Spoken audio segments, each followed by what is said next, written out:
భారత్ సహా అన్ని దేశాలపై ట్రంప్ సుంకాలతో విరుచుకుపట్టడంతో ప్రపంచవ్యాప్తంగా స్టాక్ మార్కెట్లు కుప్పకూలిపోతున్నాయి. అంతర్జాతీయ మార్కెట్లు సైతం కుదేలవుతున్నాయి. ఇన్వెస్టర్లు ఆశలు ఆవిరవుతున్నాయి. భారత్ లో మార్కెట్లు ప్రస్తుతం లాభ నష్టాల మధ్య ఊగిసలాడుతున్నాయి.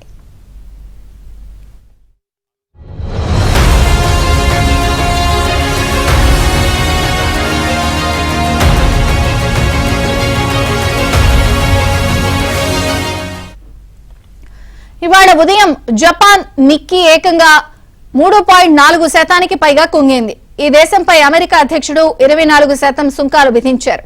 ఇక దక్షిణ కొరియా కోస్పీ 1.9%, ఆస్ట్రేలియా ఏఎస్ఎక్స్ సూచి 1.8% మేర నష్టాల్లో ట్రేడ్ అవుతున్నాయి.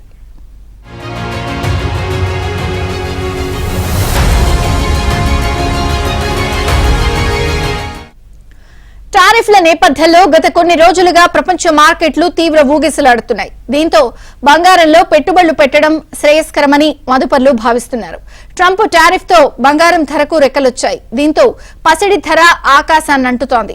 భారత్ మార్కెట్లో 24 క్యారెట్ల బంగారం 94,000 రూపాయలకు చేరింది.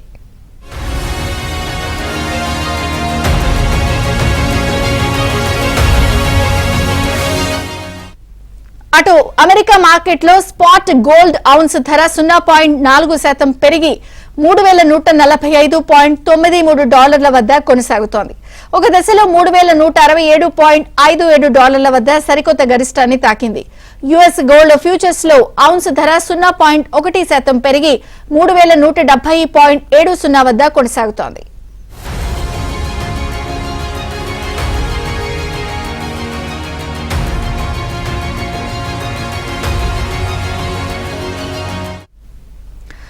ట్రంప్ విధించినటువంటి సుంకాల నేపథ్యంలో స్టాక్ మార్కెట్లన్నీ ఒక్కసారిగా కుదేలయ్యాయి.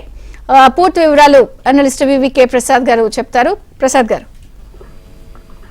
మార్కెట్ లో అందరూ తగ్గిపోయిన మాట వాస్తవం అని చెప్పినా కానీ అది కుదేలైపోయింది లేదా కుంగిపోయింది, నాశనం అయిపోతుంది అనేటువంటి అంత ఎక్స్ట్రాడినరీగా ఎక్స్ప్లెనేషన్ ఇవ్వాల్సిన అవసరం లేదని నా ఉద్దేశం. కారణం ఏంటంటే ఈ రోజు మార్కెట్ లో తగ్గటానికి కారణం ఒక మతిలేని చర్య చేసేటువంటి ప్రెసిడెంట్ మూలంగా ప్రపంచవ్యాప్తం కూడా మొత్తం మార్పు చెందాలా, మొత్తం గణనీయంగా కుదేరైపోవాలంటే అవసరం లేదు.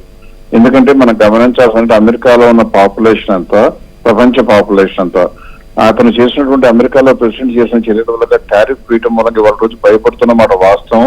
బంగారం పెరగడానికి కారణం ఏంటంటే బంగారం మీద ఎక్కువ మందికి మోజు పెరగటం కన్నా మిగతా వాటి మీద కొద్దిగా గొప్ప భయం ఏర్పడటం. అంటే మార్కెట్ లో ఎప్పుడైతే అనిశ్చితి వస్తుందో, అంటే ప్రధానంగా డబ్బు రూపంలో ఉండటం, లేదా హాస్టల్ రూపంలో, రియల్ ఎస్టేట్ లేదా షేర్ల రూపంలో ఉండటం, లేదా బంగారం రూపంలో ఉండటం జరుగుతుంది. ప్రస్తుతం జరుగుతుంది ఏంటంటే డబ్బులు ప్రింట్ చేసే అమెరికా ప్రభుత్వానికి ఒక నియంత్రణ లేకుండా ఎంతైనా ప్రింట్ చేసుకుంటాను అనేటువంటి ఆధిపత్య ధోరణి ప్రదర్శించి వాళ్ళు డబ్బులు ప్రింట్ చేస్తుంటే దాని మూలంగా అన్ని దేశాల్లో ప్రపంచవ్యాప్తంగా ఇన్ఫ్లేషన్ వచ్చిన మాట వాస్తవం. ఇప్పుడు ఆ ఇన్ఫ్లేషన్ తాలూకు ఎఫెక్ట్ అన్ని జరిగి అమెరికాకి ఇబ్బంది కలిగింది కాబట్టి టారిఫ్లు వేస్తాను అంటే ఏ దేశము కూడా చూస్తా ఊరుకోదు. అందరికీ కూడా సార్వభౌమాధికారం ఉంటుంది, సార్వభౌమాధిపత్యం ఉంటుంది. కాబట్టి ఖచ్చితంగా ప్రశ్నించక మానరు. మొదట్లో కొద్దిగా భయపడిన తర్వాత తప్పనిసరి పరిస్థితుల్లో ఒక రూమ్ లో పెడితే పిల్లి ఎలా తిరగబడుతుందో అన్ని కంట్రీలు కూడా తిరగబడక తప్పదు. అలా జరిగినప్పుడు అమెరికా ఆధిపత్యం చెల్లా చెదరవుతుంది. ఆ డాలర్ కి కనుక ప్రత్యామ్నాయంగా ప్రస్తుతం ఏ కరెన్సీ కూడా లేదు. అంటే ఎవరు నియంత్రణలో ఉండేటువంటి కరెన్సీ సిస్టమ్ లో ఇలా కంట్రోల్ చేయడం కష్టం. ఒక అమెరికన్ డాలర్ మనం కంట్రోల్ చేయలేం. అందువల్ల అమెరికన్ డాలర్ కి బ్యాకింగ్ గా కనుక బంగారం ఉండాలని నియంత్రణ వచ్చినట్లయితే, నిబంధన వస్తే ఆటోమేటిక్ గా జరిగేది ఏంటంటే అమెరికా యొక్క ఆధిపత్యం ఓవర్ నైట్ మారిపోతుంది. అందువలన అందరూ, అంటే ఒక అమెరికాలోనే కాకుండా ప్రపంచవ్యాప్తంగా అందరూ బంగారం కొని నిల్వ చేయడానికి కారణం ఏంటంటే డాలర్ మీద నమ్మకం తగ్గటం, బంగారం మీద నమ్మకం పెరగటం. ఇది రాబోయే 1-2 సంవత్సరాల్లో జరగవచ్చు. జరిగినప్పుడు అమెరికా యొక్క పరిస్థితి చాలా దయనీయంగా ఉండే అవకాశం ఉంది. అంటే పూర్ కంట్రీ అవ్వదు, కానీ ఖచ్చితంగా ఒడిదుడుకులు ఎదుర్కోక తప్పదు.